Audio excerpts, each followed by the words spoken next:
Eh bien, bonjour André et bienvenue dans ces nouvelles causeries. Comment vas-tu? Ça va Antoine, ça va. Un peu fraîchement, mais ça va. Alors, tu te rappelles la dernière fois, on devait commencer une causerie sur Charles Perrault et ses contes, puis finalement, on était passé sur l'Ordre du Temple à cause de l'anniversaire de la rafle. Mais là, cette fois-ci, c'est bon. Tu vas nous raconter, alors ça sera en deux parties, Oui, donc les mystères de Charles Perrault. oui, en effet. Alors, les mystères de Charles Perrault, en fin de compte, nous allons reprendre l'aspect qui est le plus connu de Charles Perrault, c'est-à-dire les fameux contes de Charles Perrault. Mhm. Euh, Habituellement, on va trouver des centaines de pages sur Google à propos des contes de Charles Perrault. Il y a diverses possibilités. Certains vont en étudier le symbolisme, etc., etc. Et étrangement, il n'y a pas de présentation approfondie de Charles Perrault lui-même.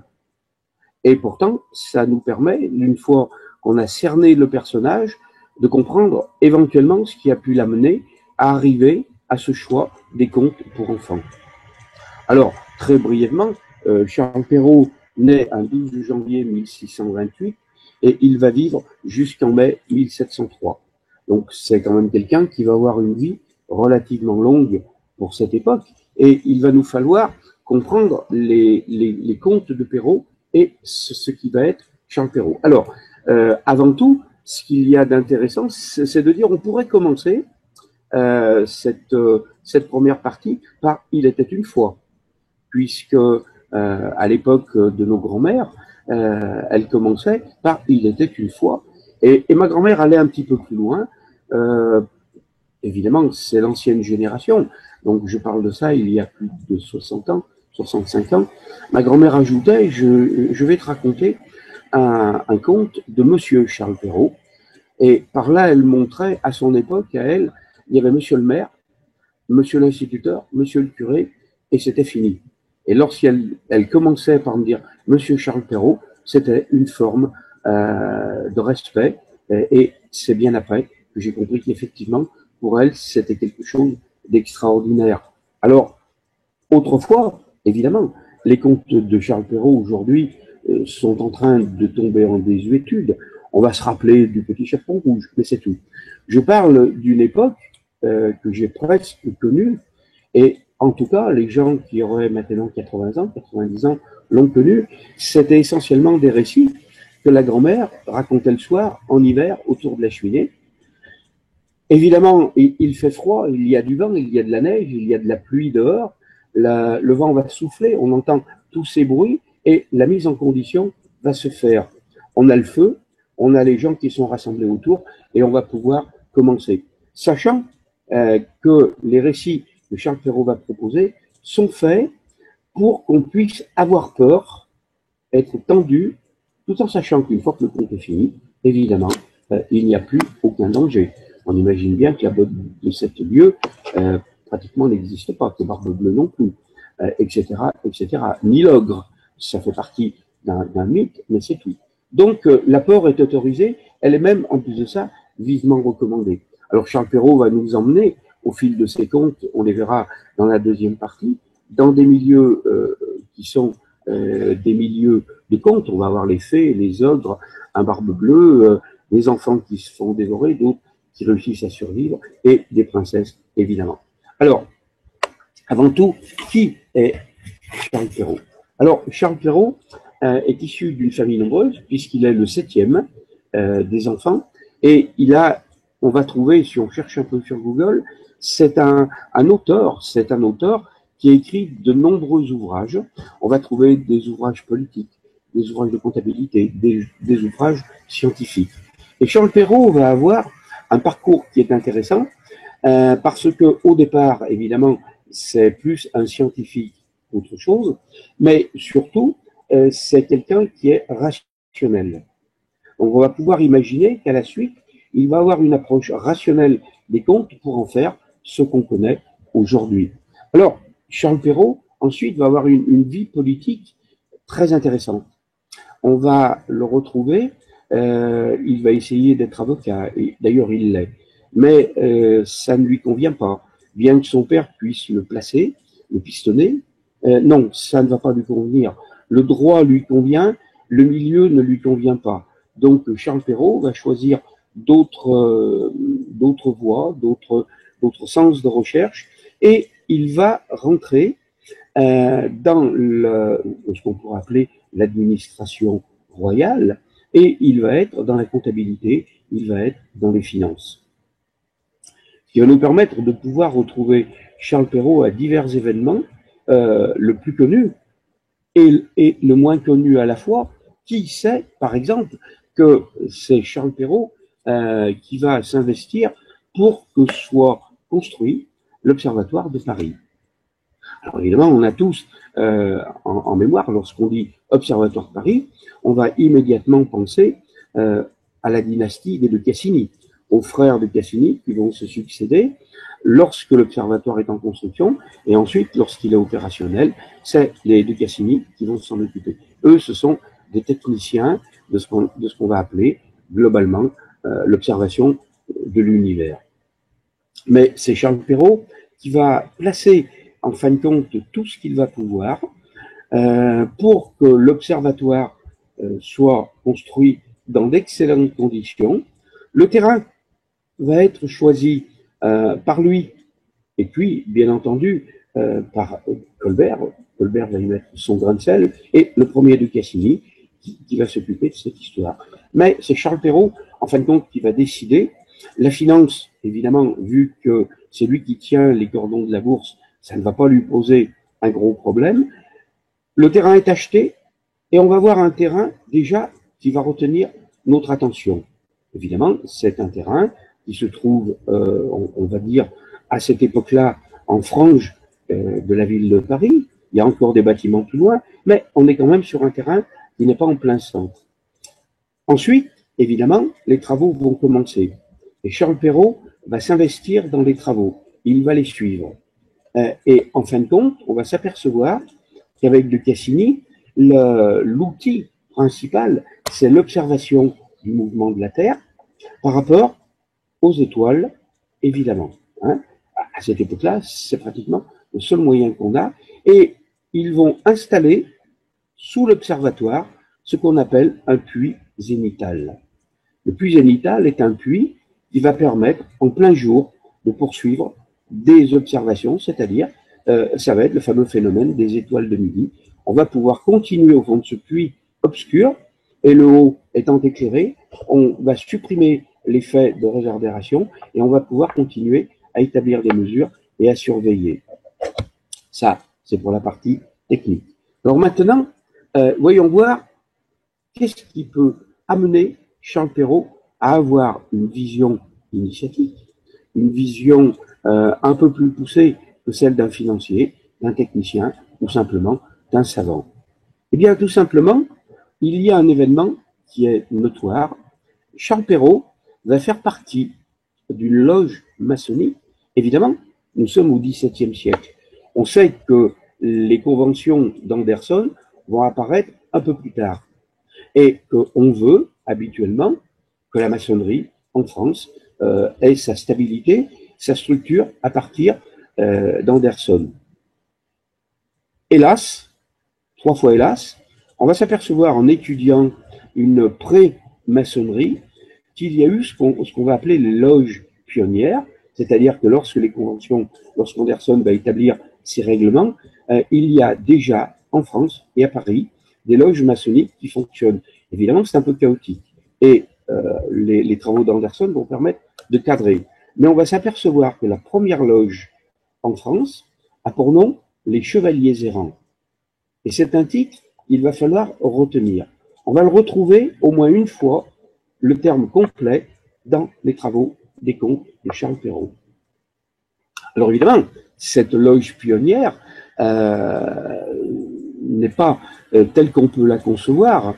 Les structures d'une loge ne sont pas celles qu'on connaît aujourd'hui. On a des gens on a des hommes, évidemment c'est misogyne, hein, mais on a des hommes qui vont se réunir. Il va y avoir des travaux d'esprit, il va y avoir la mise en place de cet esprit maçonnique, et évidemment, hein, à partir de là, on va avoir tout un tas d'hommes qui vont peut-être s'intéresser à une autre progression de Charles Perrault. Voilà. Donc Charles Perrault fait effectivement partie de cette loge première. On pense, alors qu'il est, que c'est probablement la première loge structurée qui va apparaître à Paris. Et c'est dans... D'accord. Oui. Et c'était connu au XVIIe siècle qu'il faisait partie d'une loge maçonnique ou ça a été découvert bien après?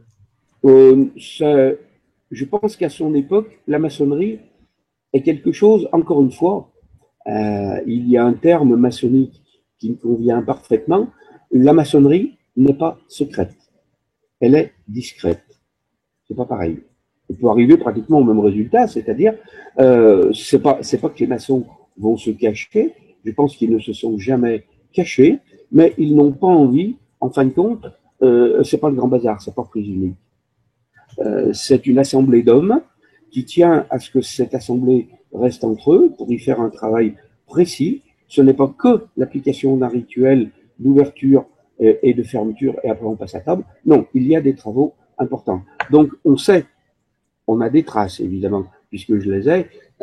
Ça n'a pas été, c'est pas les Men in Black qui sont venus m'apporter ces informations. On sait que Charles Perrault a fait effectivement partie d'une loge qui s'appelait les Chevaliers Errants. On ne sait pas en échange quelle a pu être sa fonction à l'intérieur, par exemple. Peut-être était-il le comptable, puisqu'il était exercé à tenir les cordons de la bourse du roi de France et de la France par elle-même.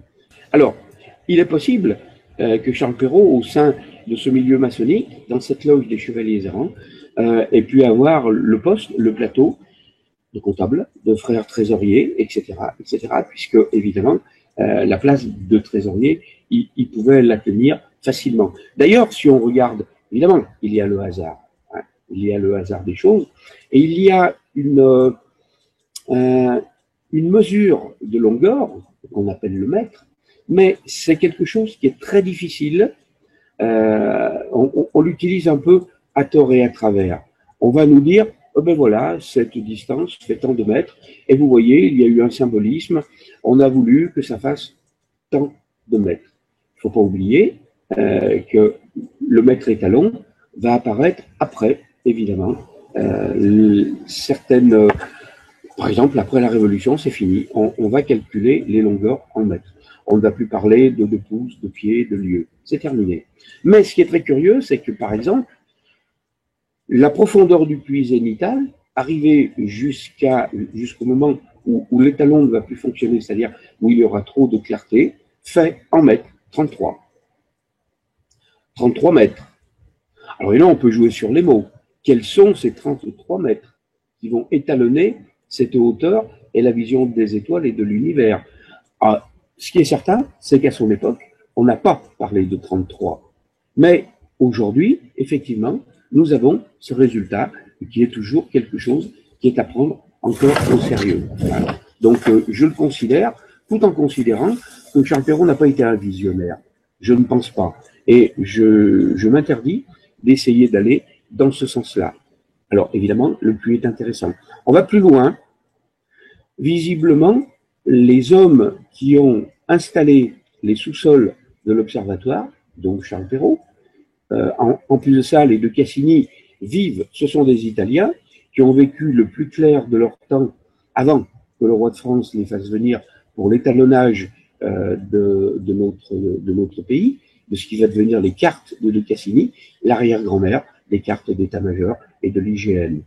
Ils viennent, le roi les veut à tout prix, et il fait venir les de Cassini avec des tarifs qui sont incroyables. Ils vont finir par accepter. Et ces messieurs, en fin de compte, soit c'est le hasard qui a voulu qu'on ait mis l'observatoire à cet endroit, soit on savait ce qu'il y avait. Alors, qu'est-ce qu'il y avait là-dessous? Et encore aujourd'hui, le personnel de l'observatoire, ce qu'on pourrait appeler les relations, les attachés de presse et les relations avec le public ne s'en cachent pas trop. Effectivement, sous l'observatoire, nous avons une partie des catacombes. Ce qui est intéressant, c'est que lorsqu'on va descendre le puits, c'est formidable, on va tomber pile poil dans ces catacombes vers une sorte de petite chapelle dans les catacombes, un oratoire dédié à Marie-Madeleine. Évidemment, ce ne peut être que le hasard. On va également trouver, Et là, le personnel d'archives de l'Observatoire, il y a encore une vingtaine d'années, était un peu réticent à fournir cette image. Aujourd'hui, je pense qu'on commence à la trouver sur Internet. C'est une statue d'une vierge, d'une sainte, qui est là-dessous, à côté du puits zénithal. Donc effectivement, c'est intéressant, cette succession de hasards. Et également, ils vont trouver quelque chose qui aurait dû arrêter les travaux. Ils vont trouver énormément d'eau là-dessous, puisqu'on va trouver des noms de rivières souterraines qui ressurgissent des archives. Et évidemment, les traditions vont y aller bon train. On sait qu'il y a également une rivière sous l'Opéra de Paris. Il y a d'autres endroits où sous Paris il y a des rivières. Ces rivières souterraines pourraient correspondre avec celle, effectivement, qui est sous l'Observatoire de Paris. Si on veut reprendre les travaux de Daniel Réju, un écrivain que j'ai toujours trouvé fantastique, illustre inconnu, qui est passé à la trappe, dont on parle très peu, sauf dans les milieux du musée ou des travaux que nous présentons. Et Daniel Réju avait fait une recherche sur les souterrains de Paris, tout simplement parce qu'à une époque, il a cherché à retrouver les réseaux qui étaient utilisés et par la résistance parisienne.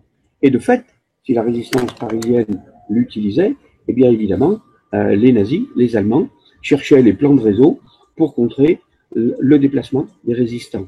Et Réju avait fait une recherche sur les deux entités, la résistance et les Allemands, et plus particulièrement les nazis. Et on va s'apercevoir à un moment que sous Paris va être découvert à partir d'un réseau qui aujourd'hui est sous surveillance. Les portes qui conduisent sont fermées et vérifier qu'elles sont bien fermées. Nous dit-on pour éviter le danger. Ça, c'est bon. Et qu'y a-t-il à partir de ces galeries? Eh bien, Réju avait des photographies où on voit tout simplement des décors égyptiens très anciens.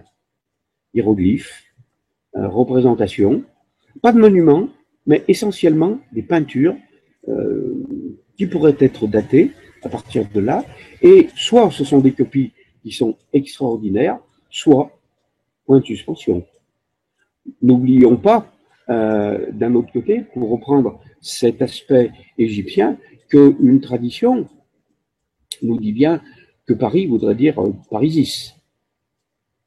Et qu'il y a sur les très anciennes cartes de Paris, les très anciennes cartes de Paris, eh bien on retrouve un endroit dans Paris qui s'appelle Temple d'Isis. Et à partir de là, il y aurait eu effectivement correspondance entre l'observatoire et ce lieu par un réseau de souterrains. Et Charles Perrault, dans certains de ses écrits, ne s'en cache pas. Il semblerait que lui ou sa famille en ait été tenu à propos. Alors, on peut paraître s'en éloigner. Ça permet simplement de présenter un personnage qui a une connaissance sur la géographie, la sous-géographie et une histoire extraordinaire et qui va être impliqué et qui va s'impliquer avec beaucoup de sérieux dans l'arrivée de Première Loge maçonnique. Arrivons maintenant, commençons à nous rapprocher un petit peu plus de cette recherche, de ces récits sur les contes. Mais avant d'aller plus loin, on va s'apercevoir que Charles Perrault va nous présenter des contes et il va modifier, il va y avoir comme s'il avait fait des ébauches, mais à mon sens, ce ne sont pas des ébauches, c'est quelque chose qui a été mûri, qui est minutieux. Les contes vont être rassemblés. Et d'ailleurs, Charles Perrault va nous dire, ce sont des contes pour enfants que j'ai tenté de récupérer de partout en France dans une tradition un peu de ce qu'on appellerait aujourd'hui le folklore. Et il va rassembler un certain nombre de contes. On les verra dans la deuxième partie, on peut les résumer ainsi. Il y a les contes saisonniers, il y a les contes grotesques, et puis il y a les contes initiatiques. Et on va voir qu'il va distribuer ces contes d'une façon intelligente, mais surtout, on va voir qu'il va nous présenter la première ébauche des contes s'appelle les contes des chevaliers errants. Donc là, il n'hésite pas. Les chevaliers errants, à cette époque, on va retrouver quelques écrits. Il va s'expliquer sur ce titre un peu insolite. Il va dire qu'il a considéré ceux qu'il avait envoyés un peu de partout en France pour récupérer ses contes errants. Ils ont erré sur le territoire pour ramener ces documents. Maintenant, de là à les considérer comme des chevaliers, qu'il y ait eu une quête très intéressante, je n'irai pas jusqu'à l'identifier à la quête du Graal et à une certaine chevalerie, encore que Perrault devait avoir une vision chevaleresque incontournable. Donc, le tout premier registre de ces contes, la première fois que ces contes vont être rassemblés, ce sont les contes des chevaliers errants. Ensuite, on va s'apercevoir qu'il va essayer de mettre les contes, non pas à son nom, mais au nom de son fils Pierre. Et ce qui est intéressant, c'est que on va quand même, à partir de là, garder l'aspect maçonnique en arrière-plan, en filigrane. Pierre, ben, on pourrait dire que c'est la pierre. Il dit qu'il va falloir faire un travail de mineur. Il va falloir descendre dans la mine pour remonter tous ces récits. Ensuite, donc, la pierre. Est-ce que Perrault veut nous faire comprendre qu'il va remonter de la mine une pierre brute pour en faire une pierre finie, comme on va le retrouver dans le mobilier maçonnique de la loge? Et là, je n'ai pas la sensation de révéler de lourds secrets. On va trouver ça sur tant de sites sur Google. Hein.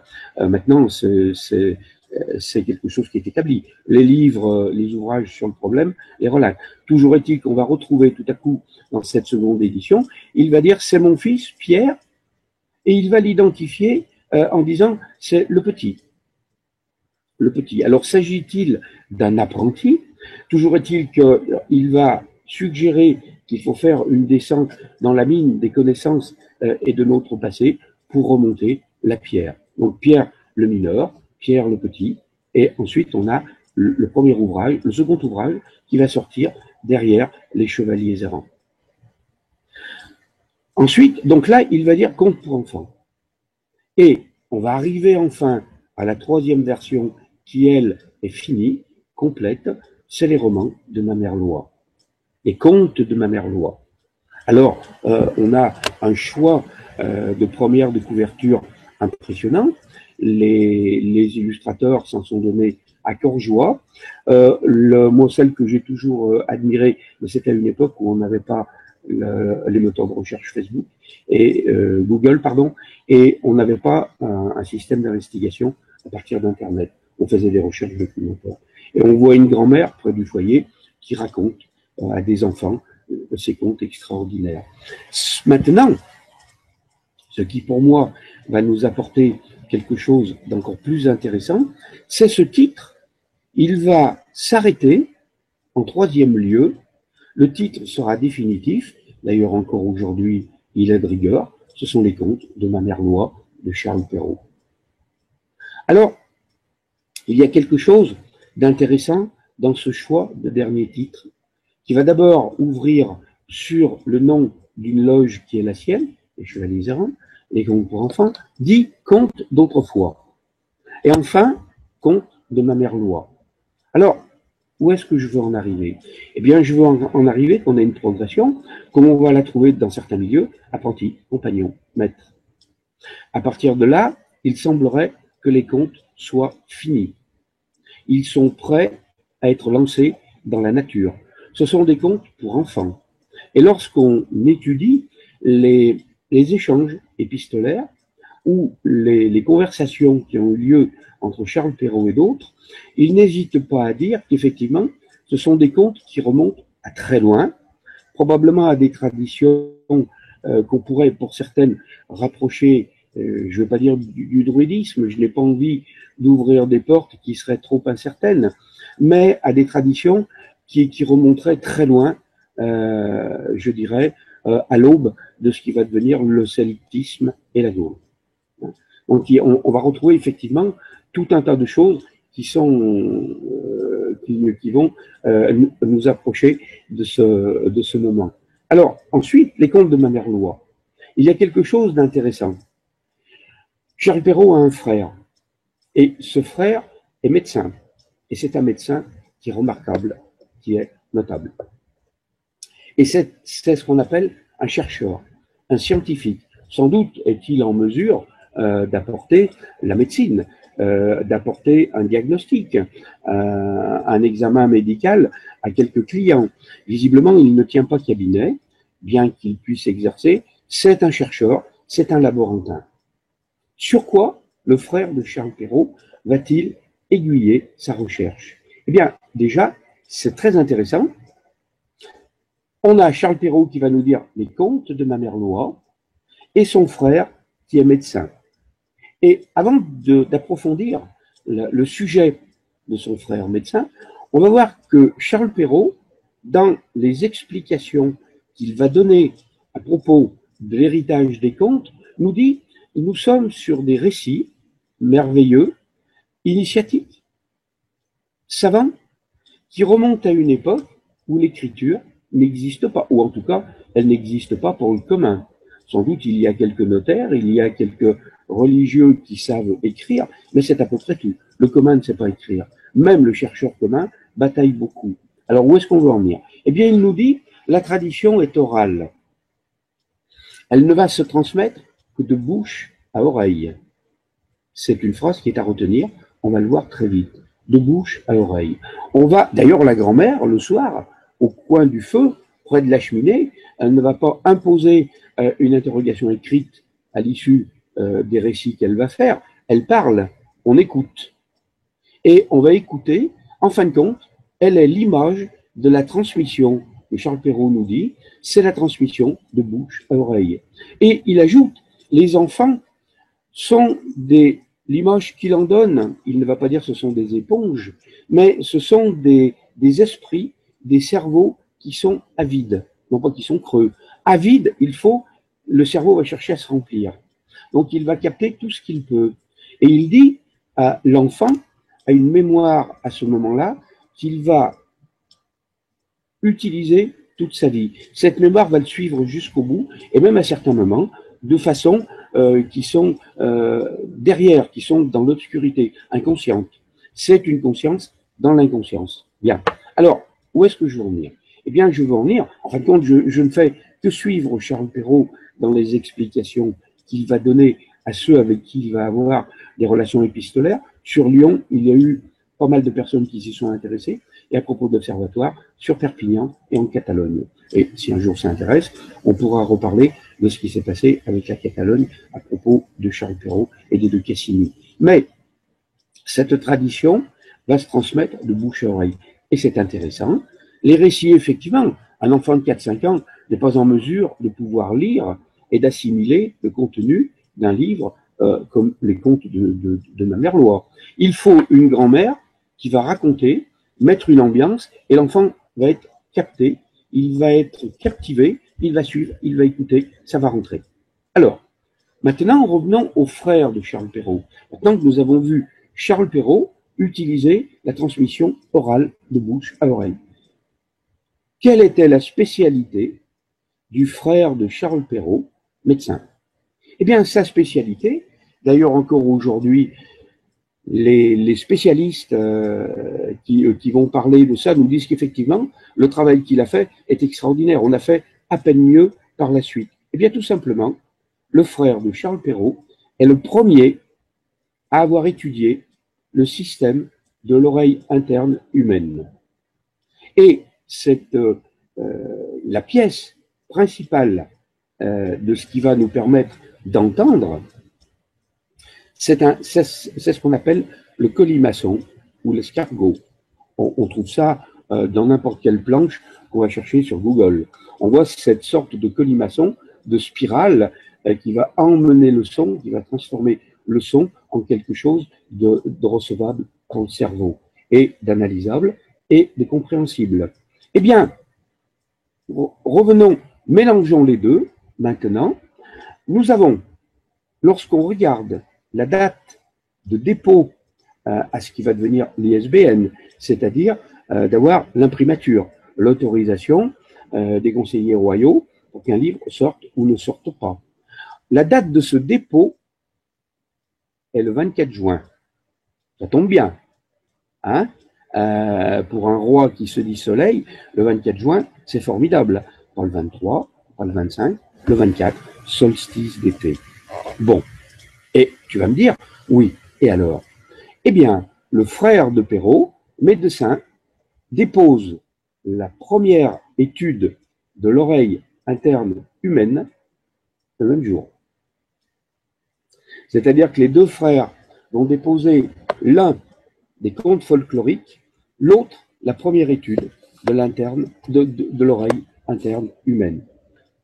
Encore une fois, tu peux me dire, et alors, c'est le hasard. Peut-être que les services qui enregistraient les découvertes en médecine et qui enregistraient les dépôts légaux d'ouvrages n'étaient ouverts que ces jours-là. C'est possible. Et jusqu'au bout, j'accepterai qu'on me dise c'est le hasard. Mais parfois, le hasard est un bon garçon. Le hasard nous est parfois très utile. Alors, où est-ce que je vais encore maintenant aller plus loin? Eh bien, la transmission de bouche à oreille se fait effectivement par l'oreille. Alors, l'oreille est par la bouche de la grand-mère. Faut-il entendre par grand-mère la grande-mère, celle qui est l'univers? Mais de quel univers peut-il s'agir? Ça peut être l'univers de la connaissance. Et la grande-mère, nous allons la retrouver lorsque nous entrerons dans la troisième partie de cette petite série que je vais proposer. La première, Charles Perrault, la seconde, les contes de Charles Perrault, et la dernière, nous nous approcherons que d'un ou deux contes qui sont gorgés de symboles, comme celui, évidemment, du petit chaperon rouge, et où il va être question d'une grand-mère. Bien.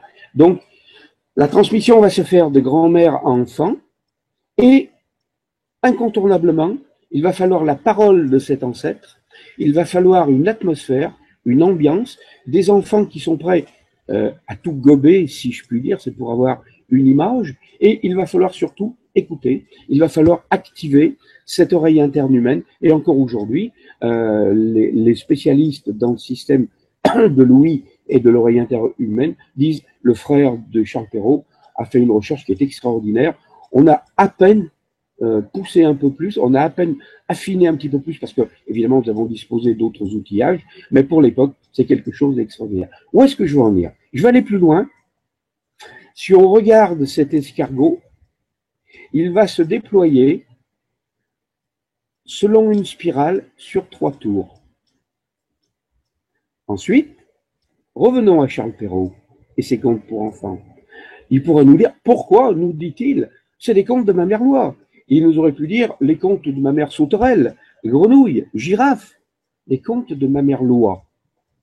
Loi, cancan, c'est le cancan, c'est le candy-raton. C'est aussi l'animal qui va permettre de réveiller la garnison lorsque, je crois que c'est en Grèce ou en Italie, où il y a eu l'attaque, et s'il n'avait les oies du Capitole. Voilà. Et si on n'avait pas lâché des oies en liberté dans le Capitole, précisément pour jacter, cancaner lorsqu'elles entendent du bruit, eh bien, le Capitole tombait. Donc les oies ont une autre représentation. C'est pas l'animal qu'on va gaver pour manger le foie gras, c'est pas l'animal qu'on va inviter très souvent à la veillée de Noël, mais dans le cas de résistance. Non, c'est un animal qui va être initiatique, qui va être symbolique, et je vais aller plus loin, bien entendu. Alors, les contes de ma mère Loi, Charles Perrault fait un choix. Mais, à son époque, comment se conjugue ce qui aujourd'hui est devenu le verbe écouter? C'est oeil.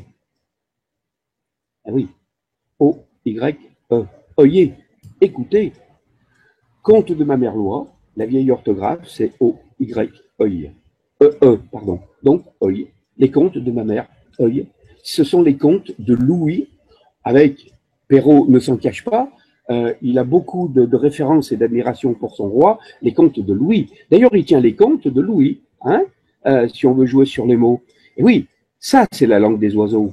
Des oiseaux, d'accord. Hein. Là, je me régale, évidemment. Mais ce n'est pas sérieux, c'est histoire, comme j'ai réussi à le faire pour toi, à faire sourire ceux qui m'écoutent. Il faut dédramatiser, il faut sortir un peu de quelque chose qui est trop rigide. Alors, Perrault ne va pas donner beaucoup d'explications sur le choix de ce palmipède. On ne va pas oublier que la patte d'oie est celle qui, malheureusement, va être appliquée au cagot et ensuite au cathare, de façon à ce qu'on les identifie dans la foule. On leur demande de coudre sur leurs vêtements, sur l'épaule gauche de préférence, une patte d'oie en triangle, évidemment, et puis jaune, hein, comme ça on fait bonne mesure. On va d'ailleurs s'apercevoir que ce genre de tradition va être retenu beaucoup plus tard, où certaines personnes, pendant la dernière guerre, étaient tenues de porter, malheureusement, cousues sur leurs habits, une étoile jaune. Ouais, c'est exactement ce à quoi je pensais. Donc, du coup, ce serait 2 pas de doigts. Et voilà, une montée, une descente. C'est ça.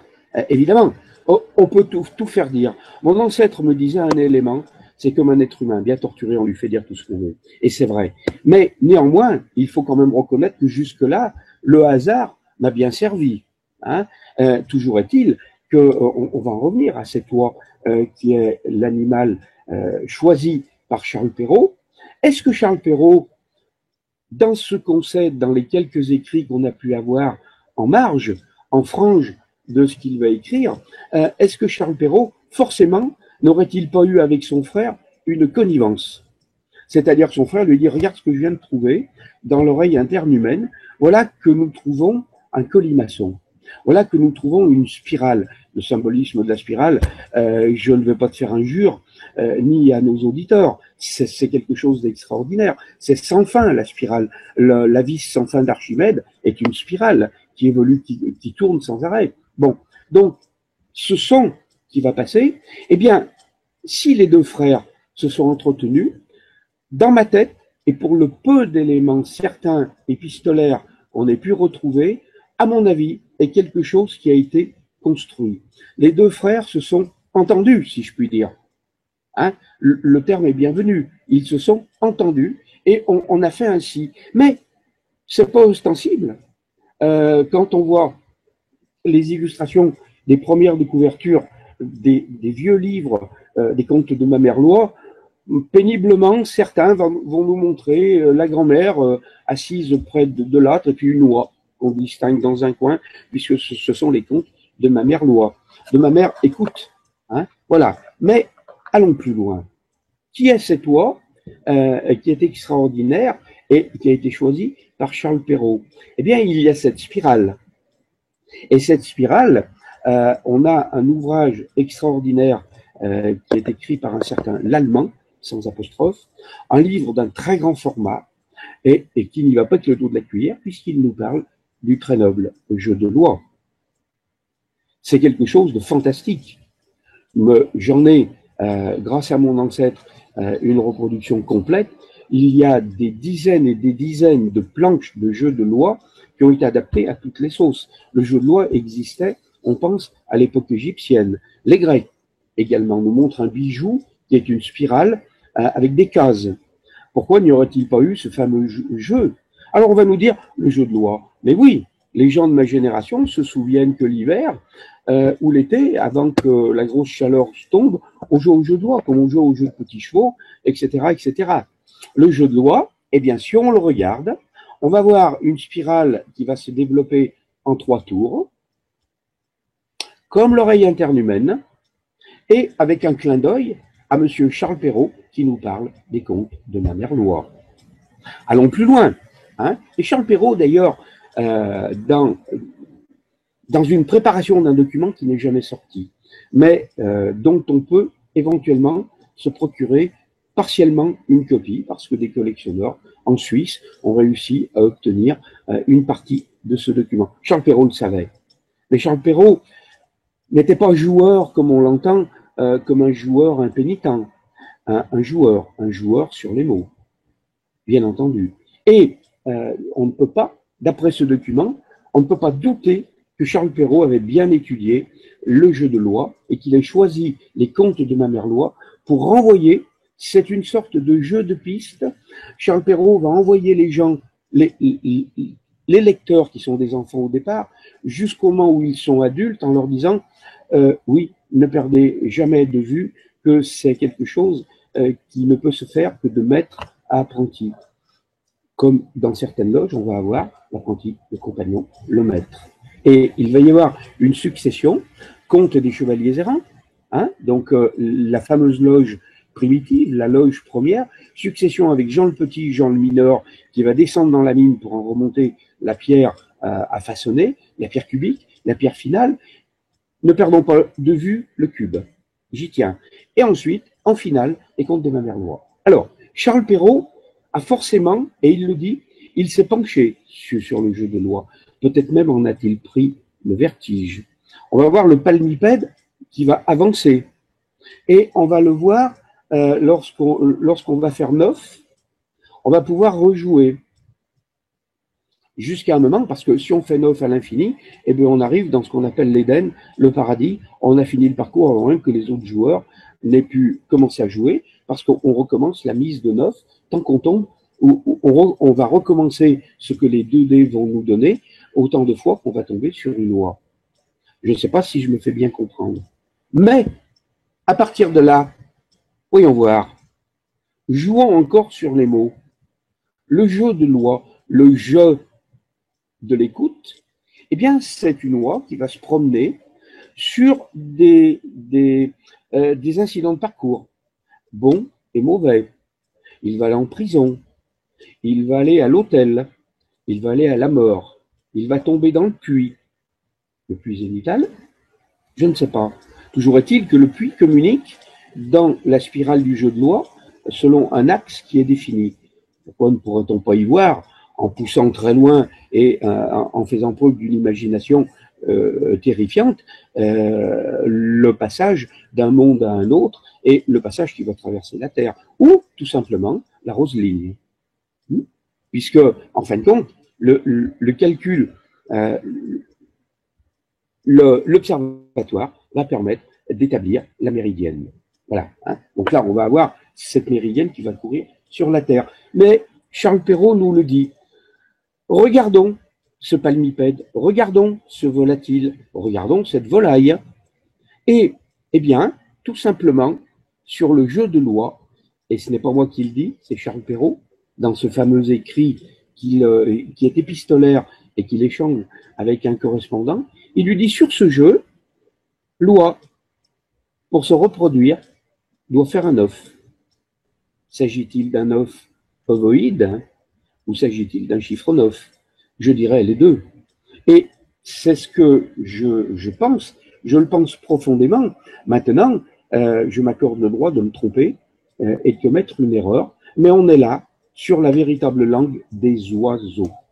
Hein, des oiseaux. Et c'est une langue charnière qui va permettre entre des gens, je ferai grâce du terme initié, mais des gens qui connaissent, des gens qui se connaissent, qui vont avoir un temps précieux et qui, pour raccourcir ce temps, mais rester dans une matière extraordinaire, vont pouvoir jouer sur les mots. C'est un jeu extraordinaire de dire un off, un off.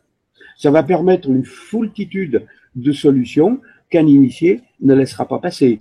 Je ne dirais pas qu'on va lui faire gober n'importe quoi, hein, évidemment, sinon il va gober l'œuf. Mais Perrault, lorsqu'on regarde le personnage, a une stature hautaine. C'est quelqu'un, apparemment, qui n'a pas beaucoup, qui n'illustre pas le sens de l'humour, mais toujours est-il, c'est quelqu'un qui va accepter ce jeu, parce que, dit-il, c'est une gymnastique de l'esprit. Juste une question sur le jeu de plateau. Donc, pourquoi 63 cases? Parce que si c'est 3, ça fait 9. Voilà. Donc, on va le retrouver partout, ce 9. Voilà. Hein. Donc, effectivement, et là, le jeu de loi, c'est pas Charles Perrault qui l'a inventé. Bien entendu, non. Hein. Donc, il faut bien respecter la chronologie. Charles Perrault découvre. Et je pense qu'il l'a découvert étant enfant et qu'il l'a fait découvrir à ses propres enfants. Mais c'est un jeu qui est aussi vieux que les jeux d'enfants d'autrefois. Si j'osais, et je vais oser, aussi vieux que le jeu de la marelle. On y arrive à la Marelle. Et on va arriver à Charles le Petit, qui va descendre dans la mine, qui va nous monter la pierre brute et qui va la dégrossir de façon à en faire un cube. Et le cube, il va avoir toute sa place dans le jeu de loi, c'est le dé. On ne peut pas jouer au jeu de loi sans jouer avec un dé. Et je vais aller plus loin. Et alors, je n'invente rien. Hein. C'est simplement, encore une fois, grâce à ces Suisses qui ont conservé l'échange d'une relation épistolaire entre Charles Perrault et une ou deux personnes en Suisse, c'est quelque chose de phénoménal. Le dé, en lui-même, est un jeu qui est interdit par l'Église, à l'origine. Et oui, parce que les légionnaires ont joué la tunique du Christ au dé au pied de la croix. Donc, à partir de là, on ne joue pas au dé, c'est pas beau, ça porte chance, ça porte malheur, et puis c'est un crachat à cette scène de la crucifixion. Je ne fais que reprendre la vision globale de la religion. Le dé, comment peut-on jouer au dé? C'est un cube. Donc c'est un volume, et je reprends Perrault, c'est un volume arête défini. Qu'est-ce qu'on dit lorsqu'on lance le dé? Eh bien, on dit que le dé roule. Comment un cube arête vif peut-il rouler? On tronque le dé aux angles et il roule. Il va s'inscrire dans une sphère. On va aller plus loin. Le jeu de mots est facile. On va faire rouler le dé. Et si on essayait plutôt de dire le dé roule et dérouler le dé, on a une marelle. Ou une croix. Oui, tout à fait. Et à partir de là, encore une fois, Perrault avait mis l'accent, et d'ailleurs je pense qu'il était peut-être à la veille d'écrire quelque chose sur ce symbolisme, sur ce travail qui n'avait jamais été fait auparavant, et je crois qu'il a été écœuré lorsqu'on l'a censuré pour son conte du Petit Chaperon Rouge. Je pense qu'à partir de là, on voit Charles Perrault s'éloigner, ne plus être à l'aise dans ce milieu-là, et parce qu'il n'a pas compris qu'en effet, les censeurs eux-mêmes n'aient pas compris ce qu'il voulait dire. Et il n'y avait rien de pornographique dans son conte du Petit Chaperon Rouge, mais seulement un conte initiatique. Nous y reviendrons pour le troisième volet, si tu veux bien. Mais restons à la Marelle. Le jeu de Marelle est le jeu des petites filles d'autrefois, de ma génération, de la génération de mes parents, de mes grands-parents. On joue à la Marelle. Et qu'est-ce qu'elle fait, la Marelle? Eh ben, elle va de l'enfer au paradis, en passant, on va du ciel à la terre, en passant par l'enfer et le paradis. On va suivre un cheminement qui est celui d'une croix. Et mon grand-père allait beaucoup plus loin que ça. Charles Perrault ne le dit pas, mais mon grand-père qui s'intéressait à tout ça me disait pour jouer au jeu de loi, on n'a pas 36 solutions. Qu'on soit athée ou non, si on veut faire une partie de jeu de loi, il faut jouer avec Dieu. Donc, il faut jouer avec un dé. Mais c'est incontournable. Dé, DI. Après, on va pouvoir aller plus loin avec des jeux qui vont avoir la même connotation, mais qui seront plats. On en reviendra peut-être un jour si on étudie les jeux qui étaient réservés aux enfants. Le domino. Domino, domini. Et on repart encore une fois pour un tour, encore une fois, de 0 à 6. Hein. Le dé, lui, va de 1 à 6. Au domino, on a 0 et double 0. Bon, mais en fin de compte, ce n'est qu'un déroulement du carré sur lequel on a des points qui vont nous donner des chiffres. Et Charles Perrault n'a pas pu ignorer ça, et je pense qu'il a joué là-dessus. Il va y jouer tant et tant que lorsqu'on va, la prochaine fois, approcher les comptes, on va voir qu'il va jouer sur les chiffres. On va voir des bottes de 7 lieues, d'un petit pousset avec ses 7 frères. On va voir un barbe bleue qui va égorger 7 femmes dans son cachot, les 7 filles de l'ogre, etc., etc. Perrault est quelqu'un qui a axé un symbolisme, mais un symbolisme qu'il a récupéré, dépoussiéré, transmis au moment où bien souvent il avait déjà sombré dans l'oubli. Mais ce sont des traditions qui remontent très loin. Hein. Ça remonte à des temps qui sont extrêmement loin. Et donc, à partir de là, on va s'apercevoir que Charles Perrault avait dans son esprit, avec son frère le médecin, quand même, encore aujourd'hui, quand on me dit c'est le hasard, s'ils ont déposé l'un l'oreille humaine et l'autre le jeu de ma mère loi le même jour, c'est le hasard. Oui, alors ça demande 3 hasards. Le premier pour déposer l'oreille interhumaine, le deuxième pour déposer les comptes de ma mère loi, et le troisième pour que ce soit un solstice d'été. C'était un 21 juin en plus? Oui, alors on hésite entre le 21 et le 24. Parce qu'il y a la date du dépôt du tampon et il y a aussi le moment où c'est accepté, mais où on n'a pas encore le tampon. Hein. Donc là, mais qu'on soit 21 ou 24, on est bon. Hein. Noël est bien le 24 décembre. Hein, alors que le solstice d'hiver est 21, etc., etc. Donc on va s'apercevoir que Charles Perrault, c'est autre chose qu'un vieux bonhomme qui a collationné les contes pour enfants. Et Charles Perrault le dit lui-même, les contes de ma mère loi ne sont pas pour enfants. Les contes de ma mère loi sont pour des adultes qui ont su être et rester des enfants dans un esprit qui va s'ouvrir. Ils vont devenir des chevaliers errants. Voilà. Donc, je pense que pour cette fois, j'ai préparé la porte. La prochaine fois, nous allons aborder les contes. Et à la fin, le troisième volet, si toi et tes auditeurs et auditrices le veulent bien, on va aborder le petit chaperon rouge et puis d'autres aspects beaucoup plus fermés à partir de tous ces jeux extraordinaires qui sont en fin de compte des jeux de notre enfance et qui vont, quoi qu'on le veuille, même si on ne s'en rend pas, et surtout si on ne s'en rend pas compte, qui vont nous donner une initiation, une connaissance du symbolisme et du cheminement qu'on ne peut faire qu'en montant et en rencontrant des obstacles comme on va le rencontrer sur un jeu de loi lorsqu'il est à table.